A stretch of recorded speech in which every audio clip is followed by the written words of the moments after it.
Hello, this is Cinder's deck building video. I'm calling it Concepts to Cuts, as people were asking for show how I do cuts as well. We'll be doing this on Moxfield. You can use Architect if you like. I'm just not familiar as much with Architect. Nothing against it as a tool. So we're gonna begin. I put a poll out and two are tied, Joda and Jor. I'm gonna do Jor. If you like this, I'll do one for Joda as well. Um, so whenever I get a little outline here so I don't ramble off topic or get out of order. So, begin with, I do a concept of what I want this deck to be. So when you get your commander, or you don't even need a commander, if you just have a concept of what you want a deck to be, you can find a commander to fit it. Um, Sometimes I find a commander I really like and go from there. Sometimes I find a card I really want to use and then try to find a commander to match it. This happened with Dismiss into Dreams with my Heliod deck, and then it's happened a couple other times where I see a card that I really want to play, and I try to find some commander that will utilize it well, or it would work well in. You have to forgive my voice a little bit. I got a bit of a cold going. I'll try to make it um, tolerable. Anyway, so you start out with your concept. What do you want this deck to do when you sit down and play it? And 1 second, technical difficulty. There we go. So we're gonna look at Jor. This is gonna be a red-white deck. They're normally meant, or they're normally taken as aggressive. A lot of them are equipment based. Run the attack step, attack damage, etc. We have a 2/2 here with trample for 2. Already good base stats. Whenever Jor Kadeen attacks, it gets buffed. Until end turn, where X is the number of equipped creatures you control. If it's more than 4, you draw a card. So anything we draw a card is going to be powerful. As a commander, it gives you guaranteed card advantage from your command zone every game. So let's go. So for this deck, for a concept, I'm just gonna kind of go straight forward with it. I'm not gonna do anything weird. I'm gonna make multiple equipped creatures and swing the Jor and get that trigger. You can do, different things. But if you do different things, like you could be playing a different commander as well. There are a lot of red-white equipment commanders, especially around 2 to 3 CMC you could choose. This is just one I haven't built before, and I've always kind of liked it. So that's why I chose it. Some concepts you want to be thinking of before you make this deck are power level, self-restrictions like budget, or maybe you want a different restriction, like you're making it limited to the set it came out. You're making it maybe standard legal, maybe it's brawl or something. Um, like I said before, there's a lot of red-white commanders you could build in this mana value and theme. You can check out the others. Maybe you want to change it now. Good idea to change it now before you get started. Um, Figure out what excites you about your concept and kind of lean into that. And when you're done with this concept, you're going to finish with an idea of what you're going to build. I'm going to see a lot of, not really rules, but guidelines in this video.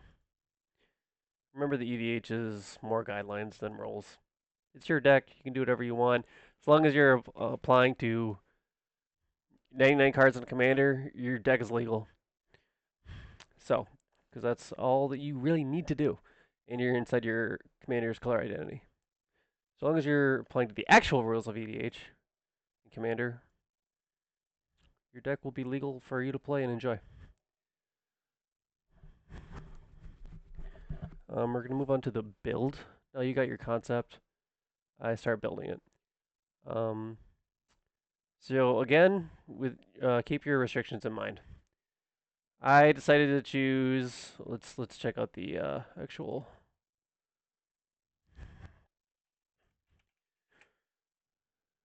price tag of Jor Kadeen. Jor Kadeen is 15 cents right now. That's pretty budget. Um, I wanted a fairly budget commander. We're gonna name this. I'm gonna go on to my deck building site of choice, which is Moxfield. You can use Architect. You can make it in paper in person if you have a vast collection. I just find you're gonna get a lot of more statistics and help using a site like Moxfield or Architect, which are the two big ones right now. Um, can't really think of a third off the top of my head that's actively used. So we're gonna do up here on the right. We're gonna create this new deck. We're gonna call it Concepts2Cuts. We're gonna make this Jor Kadeen.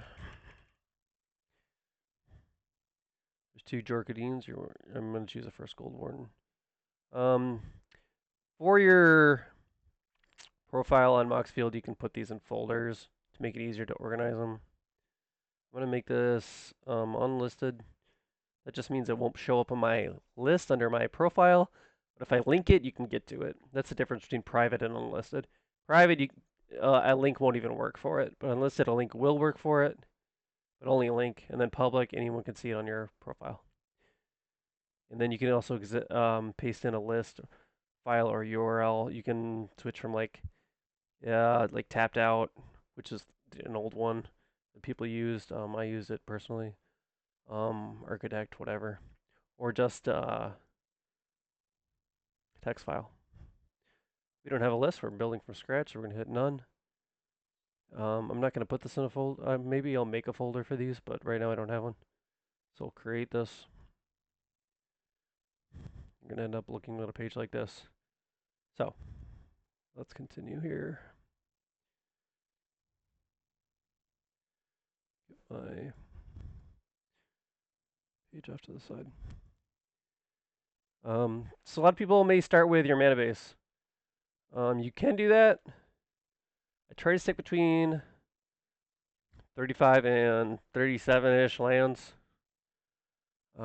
Depending on the curve of your deck. If you have more higher end, you're going to want higher land count to get to cast the spells that are bigger. Excuse me. Sometimes I start with like 37 basics or something, and then I'll adjust it later. I'm only doing that because I want to see how many cards I have left to finish the deck from 100.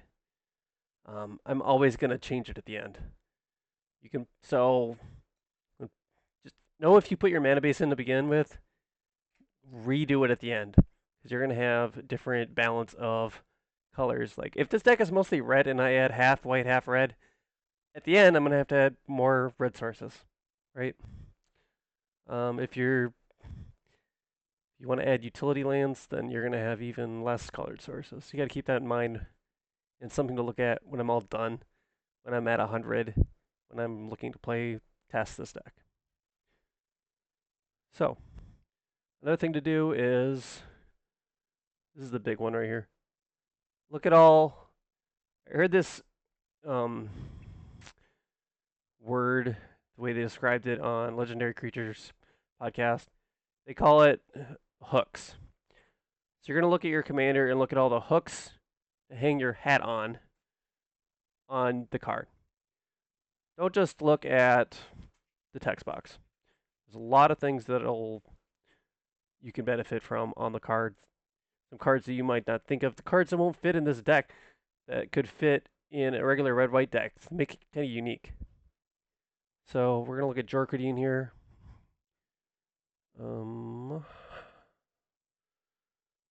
So some hooks I'm looking at. This is a I'm just going to start at the top.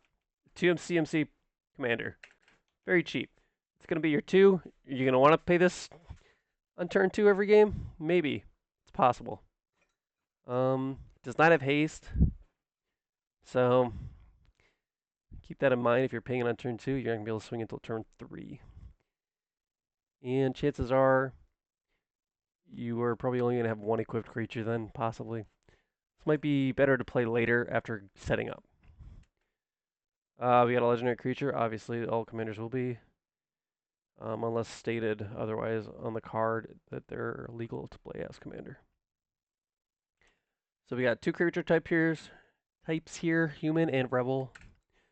Human is pretty supported in Magic. Rebel is less so. Rebel is supported in their set. So we'll take a look. There's some minor Rebel cards, I believe. Older ones. Let's take a look here. Yeah, like Time Spiral, Amro Scouts. What is that? Mercadian Masks. Masks has some Rebel synergy. It's not a lot. And not really applicable to Commander. Most of them are getting like Rebels from your graveyard to play or something like that. Or tutoring for a Rebel. So Rebel's not really a supported subtype right now. We're going to continue on. It's got Trample. Trample's going to be really good to get your commander damage through. It does not care if it does damage. It really only wants to attack for this trigger. Doesn't need to get damage in. It probably just will with Trample. By the way, I'm doing this in like one take because I don't have video editing software, so if something happens, that's why. We'll continue on here. Whenever it attacks. So you have an attack trigger. Attack triggers, it gets better the more attack steps you have. And they also get better if it has haste, because you're getting that attack step right away. It sits around for a turn, it gets removed, you get nothing out of it. Like I said earlier, this creature does not have haste. It's going to get pumped, both power and toughness, the number of equipped creatures you control. So we're going to want equipped creatures. Creatures that like being equipped, creatures that reduce equip costs will be good. If it's greater than 4, draw a card. So we kind of want minimum 2 before we play this. Kind of want Jor Kadeen to have haste. He does count himself. So he will get, if he is equipped, he will get +1/+1. You really need 1 more creature equipped, and then you get 4, and then you're drawing card. Now you're in value, which is great. Red-white has less draw, but it's gotten a lot better in the past few years for more draw. All right. Back in my outline here.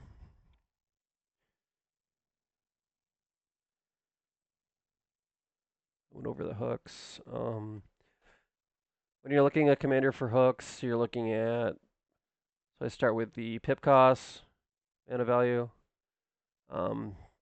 Realize how that's going to work in your curve. If it's 1 mana, are you going to want to play this every game on turn 1, or are you going to want to save it and get set up? If it's multiple reds, then you're going to keep that in mind when you do your mana base if you want to cast this early. Types, any typo payoffs. Like I said, human is a lot more supported than rebel. So you can take a look at some human stuff. And just note any synergies or 2-card combos that you might want to add while looking through the deck or looking through the card. Or mechanics that work well. Power 4 or greater is a kind of a mechanic in green.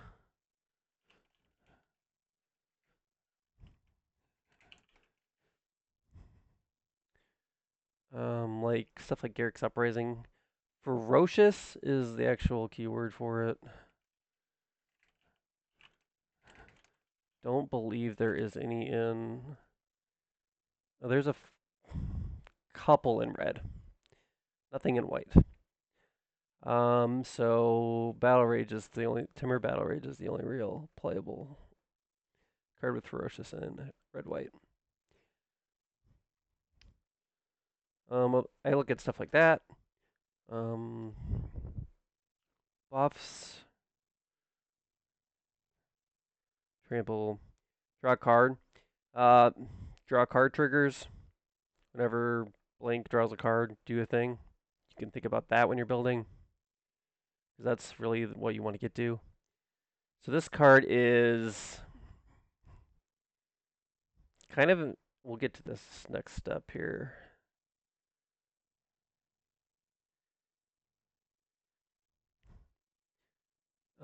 We'll talk about engines and payoffs. When you're building your deck, you're going to want to think about what you want to happen. So, Jor Kadeen, what I want to happen is I want multiple equipped creatures, and I want Jor Kadeen to attack. I want to get at least +2/+2 to draw that card. I haven't considered making this Voltron and focusing on getting him to 7 at least, and then you have a 3-turn clock to win with Voltron damage of 21. Can do that. It would take, what are we at, 5?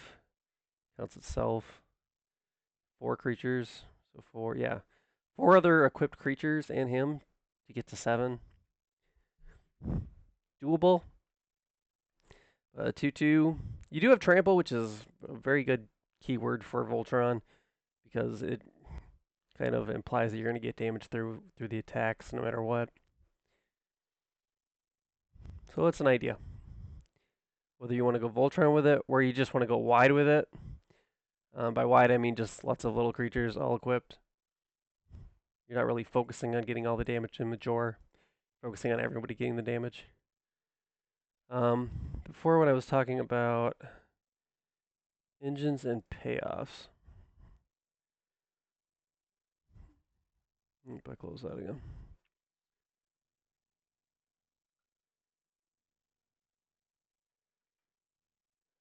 So Jor Kadeen is kind of his own payoff because he does something when something else happens. That's what I think of when I think of a payoff. Engines are like what sets up the payoff. So like a sacrifice outlet is like an engine.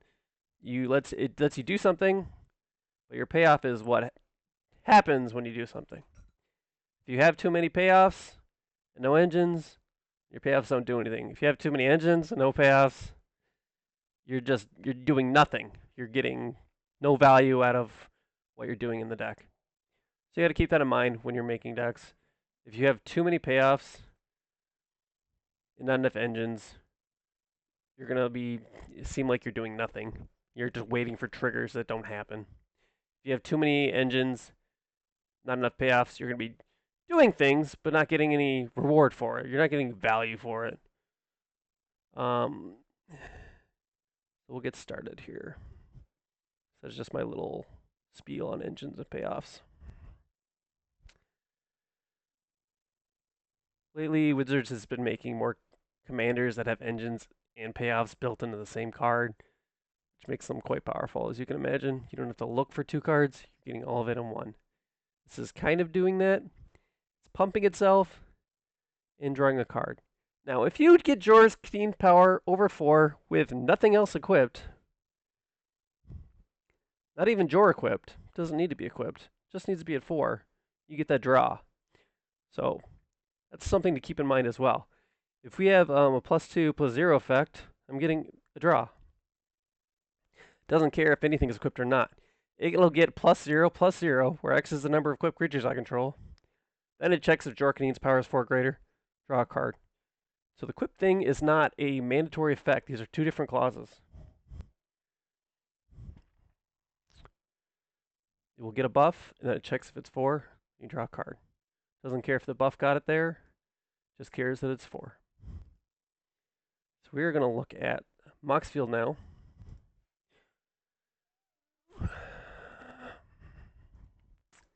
So this is a low mana cost commander of 2.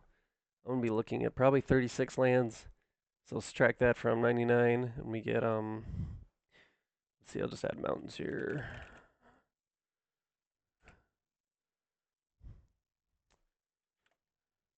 You're looking at 37, 63 cards to add to this deck. I'll change these mountains later. I just like having it down here. I like working my way up to 100 versus going up to 60 or something and then adding lands in later. Like I said, I'll refine that to be white later.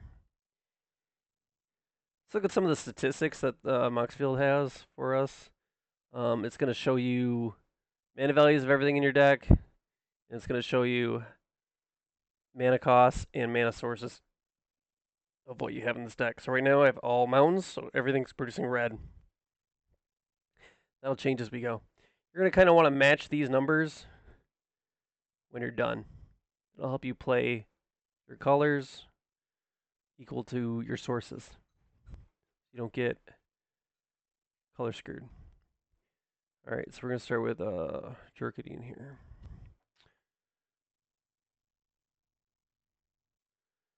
When I do these decks, I think about core things we're going to need.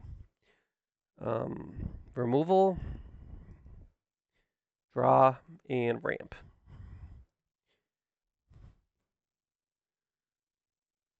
So we are in red-white. I'm just going to think of some removal off the top of my head. Put in like a lightning bolt. Cheap removal. A braid is often played in these red-white decks. I will play path. They're just very common removal spells in these colors. Red-white is very efficient. A lot of things are going to be cheap. We'll do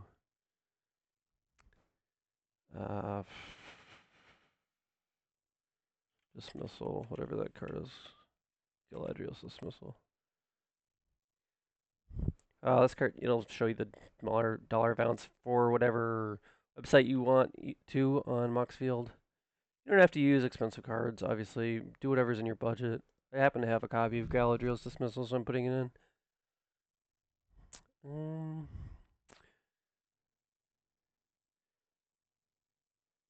For these categories, a long time ago on Tumblr, there was a Tumblr page called 8x8, and I've been using it kind of theory ever since to make decks. So you do 8 categories, 8 effects, and 36 lands. And that's how I get my rough draft of a deck. Now, again, these are guidelines. They're not end-all, be-all rules. This is what helps you make a deck just get started. Play it, then realize, oh my god, I don't want half these cards in my removals, and move them out. Think if you got way too much draw, I don't want all this draw. I have a bunch of shit in my hand, and no way to... I keep drawing stuff and nothing to play. Or I just keep drawing draw spells, kind of a thing. You can cut some draw. Have too many wipes, cut some wipes. These are all... I'm calling this Concept2Cuts, not Concepts to Final. I don't think decks are ever done. I think you can always work on them, always tweak them. There's another set that comes out next month. See if there's anything better than what you have. So I'm going to look at some categories. And like I said, I started with removal. A few... I'm using Scryfall to search for cards. Interesting thing is Moxfield also uses Scryfall search engine. If I search for the same thing here, I'll get the same results. It will take Moxfield's, or it uses Scryfall's syntax because it's using Scryfall as a search engine, which could be its own video. It's if you go to scryfall.com and you can hit syntax guide, it will tell you a lot of things you can search for. This is a very powerful search engine, and we're going to use it to look for things that we need to fill our deck with. Cool thing about doing this on Moxfield is I don't need to include this. On Scryfall, I have to include this ID RW as to filter for red-white color identity. But if you do this, if you take it out on this, you'll get the same result because Moxfield already knows your color identity based on your commander. This is one less thing you have to type in if you use Moxfield. Um, O stands for Oracle text, so I'm looking for things where ferocious is literally in the text box. I can put in like exile, and I can sort by EDH rec to see the most played exile cards in this um, color identity. It'll say anything with exile, whether you're exiling a target or, it's just looking for the literal word exile. So I'm getting some like impulse draw. I don't want that, so we're gonna put target in here too. Looking for removal, exile target creature, exile target artifact, and it's still based on EDH Rex most played. You don't have to reinvent the wheel. I mean, plenty of people have built red-white decks. See what's good, see what you like. We're going to be looking at equipment, so I might actually put in T stands for type equipment. This is going to look for anything that exiles a target that's also an equipment. So I really like Lion Sesh for Graveyard Hate. I'm going to add that in as long as I see it here.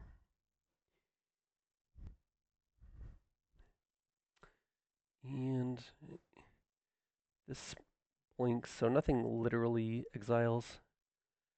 I think just do that.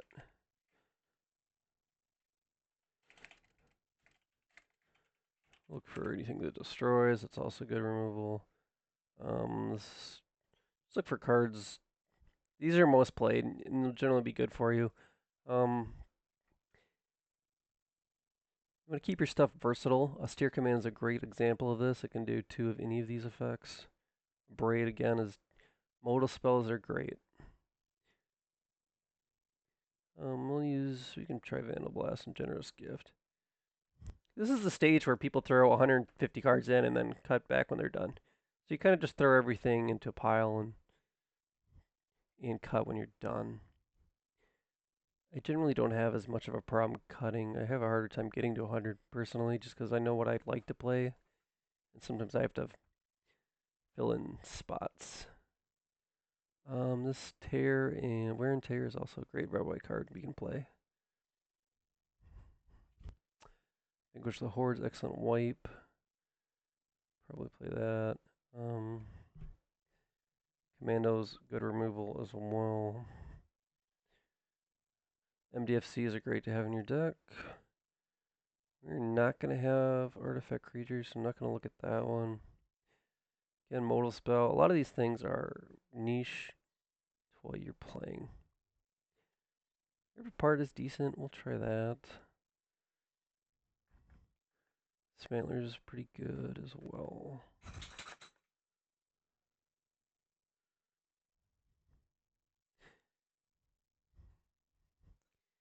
If you're unsure what removal to pick or what ramp to pick, you can see what other people are playing.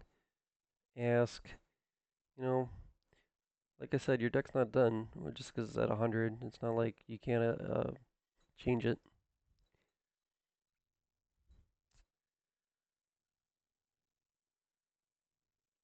So we're gonna add ramp in. Brotherhood's End is also fairly good. So we're gonna have equipped creatures in this deck. So we might want to keep in mind, you don't want to play destroy all artifacts, right? Because you're gonna destroy all your equipment that you cast.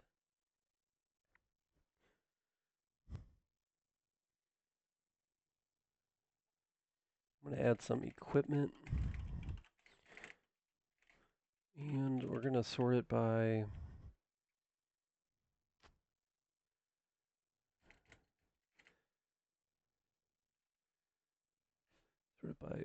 converted mana cost.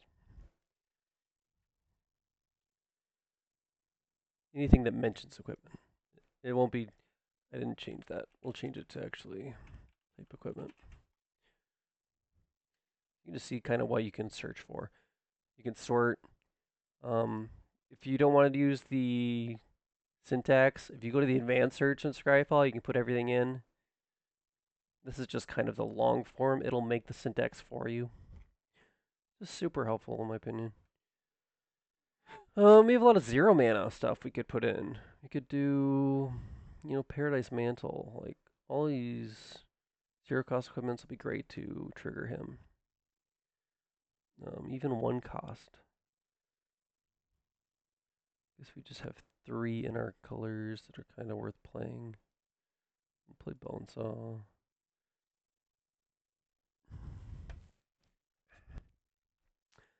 Beamtown Beatstick is pretty good. That's 1 mana.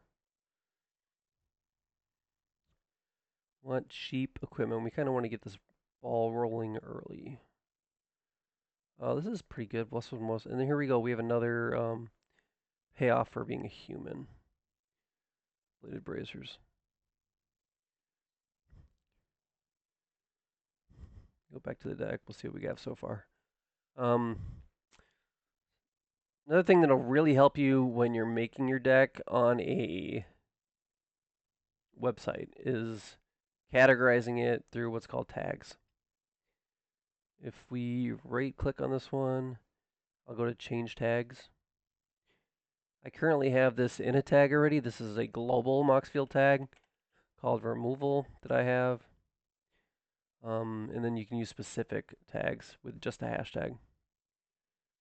I have a bunch of global tags. When I make another deck, I put austere command in it, it'll already know that it's removal, and you don't have to tag it again. That's the cool thing with global tags. Versus if I have this as just a regular deck specific tag, and I make another deck, it won't know that tag unless I re-tag it. So, and then when you're wanting to look at the tags, you just group it by type and tags.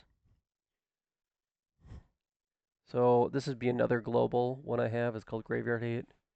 I have this card under potential cut. I will change that. When I'm looking at cuts in a deck, sometimes I'll use that. But if you do a global, like I just did, you're going to see it in every deck you put it in until you untag it. So right now we're looking at 11 removal spells, which is a bit high.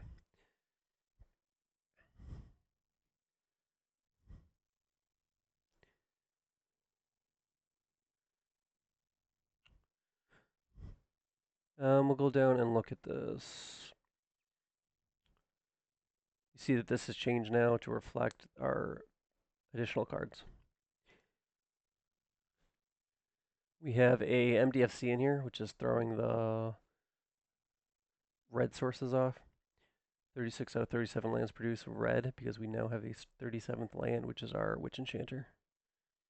So I'm going to change this to also be a land. Now it'll be in our land pile as well. You'll notice that if you give it 2 tags, you'll see it in both categories. So it's super helpful. You can see, like, I have 37 of these and 11 of these.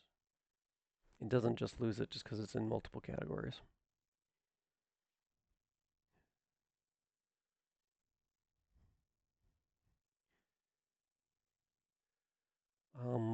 Another thing is Moxfield does not know if you are cheating stuff, cheating mana costs. It doesn't know if you are always casting your MDFCs, which are modal dual face cards, as lands.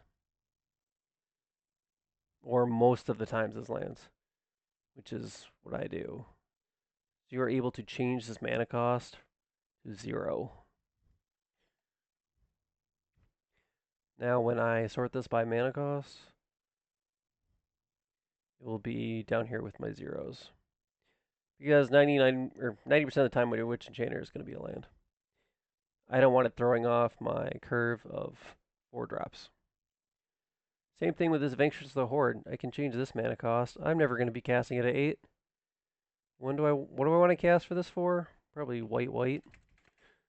So I'm going to make it more of another 2 drop. Things like that. What else do I got here?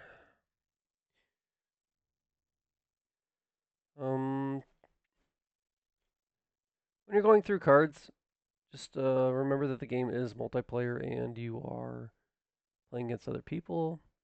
Play something that you'd like to play against. You can add stuff that may benefit one opponent and not to shy away from it because you can possibly make a deal with them if you give them that value from your card. What else I got here?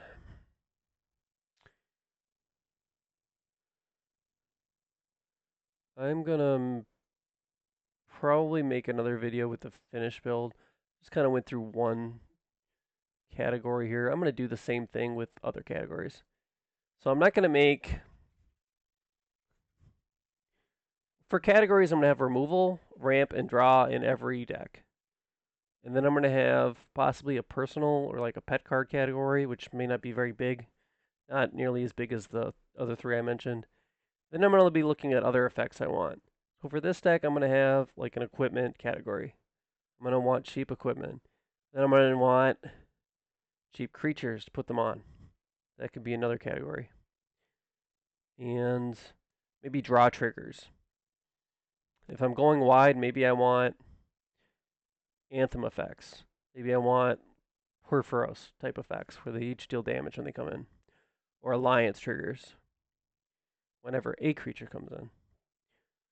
Like I said, maybe draw triggers because we're going to be getting that. Maybe I want stuff that draws off my second card since it'll most likely be my second card I draw that turn. That could be another category. Maybe I want human effects. You know, tribal human stuff. That could be a category. What else? Another attack step, like I said earlier. That could be its own category. You could have 8. After this phase, there's an additional combat step.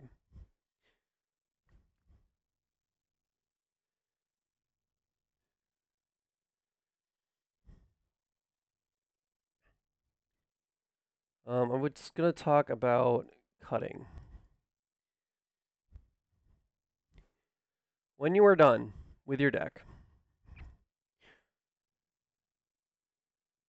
remember your main goal that you started with. Go over every card in your deck and find out what is helping that goal the least or not at all. Sometimes it's just I'm playing red, so I always play this red card. And those are going to be your cuts. Those are going to be your cuts down to 100.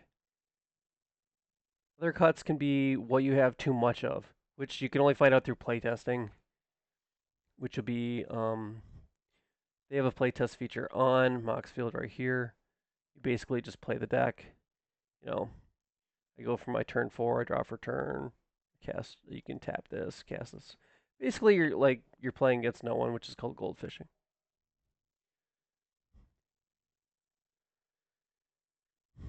So I'll do that a bunch of times. I'll play my first 4 turns or so, and if I'm getting a bunch of effects that I don't want more often than I like, those are I would consider cuts. Um, Other things are like redundant effects. Say you always want haste in your deck. My commander always wants to attack the turn I play it.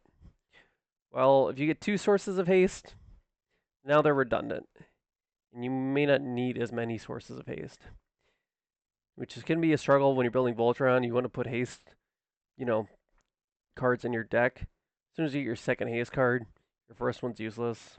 Or I mean, your second card's basically useless because your first one has a redundant. It's just going to be redundant. It's good for backup if your first source of haste gets destroyed, but otherwise it's kind of redundant. If you don't have a lot of effects that incur redundancy, I guess I should say. If you have a lot of sources of this creature gains flying, well, two counts of flying are redundant. Stuff like cutting your win more cards. This card deals so much if stuff that has if. You don't want stuff that has if. You want stuff that's going to be good every time, no matter if you're ahead or behind. Especially if you're behind, you want it to be good. You want it to catch you up. Um, Other cuts are sub themes. Let's like say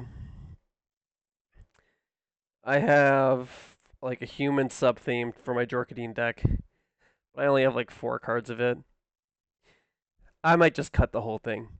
You're only going to lose 4 cards, and your deck's going to be stronger. It's just very low chance that you'll have those many cards in a game. So any themes that you have very few cards for, I'm like less than like 4 or less cards, I'd start cutting it. It's just not going to be together often enough to be beneficial. Make sure you still have your three sources, your 3 cores of ramp removal and draw. Make sure you have enough of those. Try not to cut those because they fuel everything else. If you don't have ramp, you're not playing your spells, keeping up with your opponent. If you don't have removal, you're not stopping your opponent. If you don't have draw, you're gonna gas out. You're not gonna get more options. Your opponent's gonna be beating you in card advantage. You can always ask a friend or other people to critique your deck and look at it. I've done it a ton. Um, when you are done, when you have made changes, every time you make a change, go back to your mana base. Make sure it still lines up. If you added a card with a bunch of pips of one color and cut out a card with a bunch of pips without that color, you may need to adjust your mana base. Usually not big adjustments, maybe just a basic of one type versus the other. Just keep it in mind.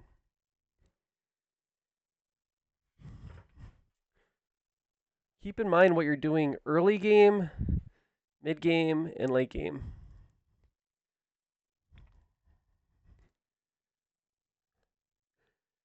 So, looking at Jor, for instance, early game, I'm going to be putting creatures down and equipping them.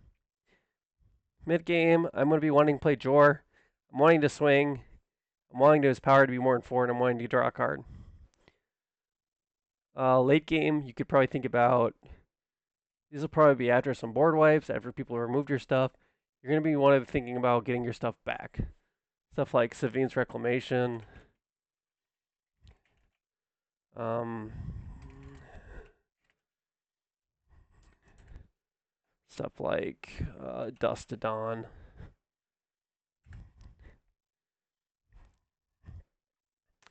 I'm just hitting Shift Enter when it like if you search for something, you can hit, and if it's the first thing, you can hit Shift Enter, like it says on the little tip there. And they'll all just add in. If they're tagged already, they'll add under their tag. If they're not tagged, they'll go under untagged, whatever type of card they are.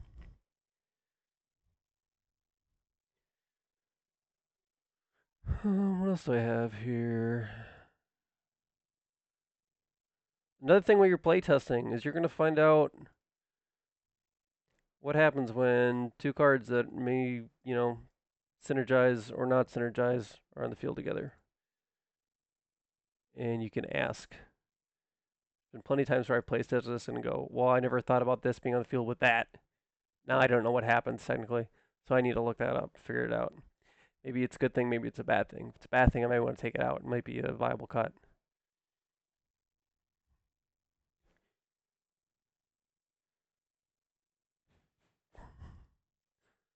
It's kind of all I got.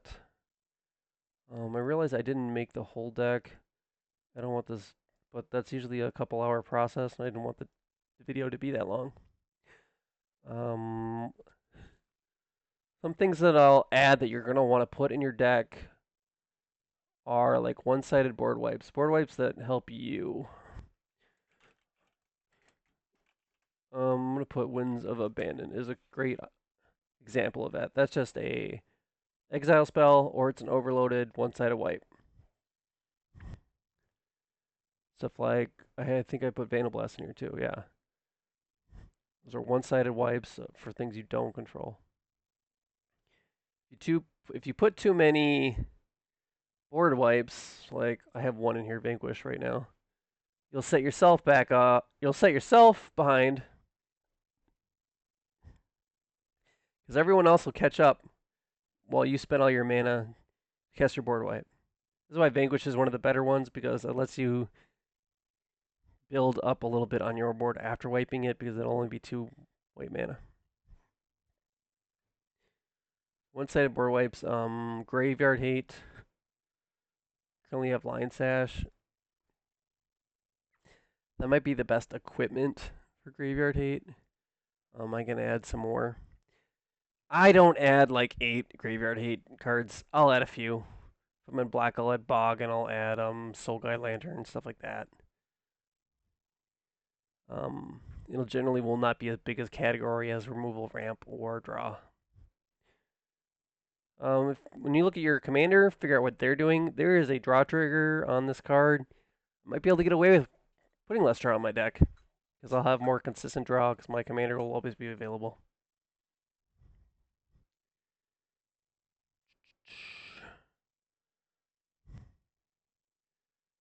If I have any other, here we go. More things I put in decks all the time are a land hate. Put Demolition Field in just about every deck now. There's really no reason not to. It will destroy a target non-basic, and they get a basic. You get a basic to replace your field with.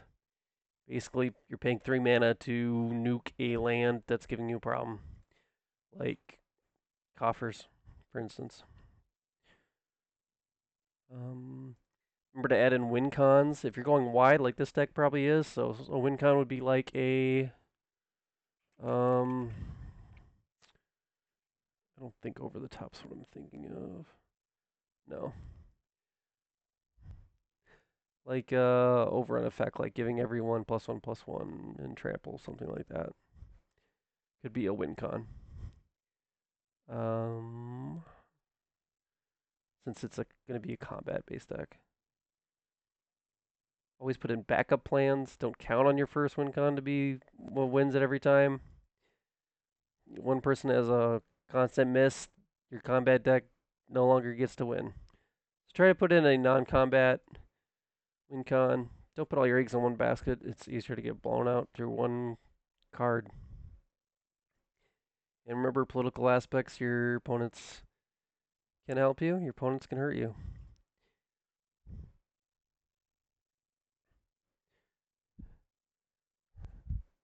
All right. This is my start. Generally, what I do is I run it up to 100 with my categories. I play test it, and I adjust from there. I get it to something I like. Then I'll maybe make it public and see if anyone has any suggestions. And I go from there. I'm going to keep building this, and I'll upload the finished, not the finished, but a playable version of the deck. Whenever I am building, you can put stuff in considering or a sideboard in Moxfield. I put a lot of stuff I'm considering in my cuts when I do cuts, so I remember, I cut this and I'll try this. But if I don't like this, I want to remember what I cut for it, so I'll put it down here. You can also look at history. It's just that history gets really busy. The more stuff you add and remove, it's hard to find what you took out for what. But if you want to check it out, it is under more and view history. It'll show that I removed Paradise Mantle, or I added it to considering, and it got removed from the main board. It'll show that move. All right, so a little bit of everything here. Moxfield has a lot of features, and I advise you to check it out if you haven't used it before, or if you're an architect person. Yeah. Hope you enjoyed it. I'm going to keep building this, and I will post a deck list later. And I'll see if I can upload this to YouTube or something. Hopefully that works. All right, thank you guys for watching. If you like this, I'll do one for Joda. I can maybe build it ahead of time and then kind of go through it. What I added, what I didn't add, why I added it. Maybe I'll put some extra cards in there and then explain why I cut them at the end. All right. Thank you for watching.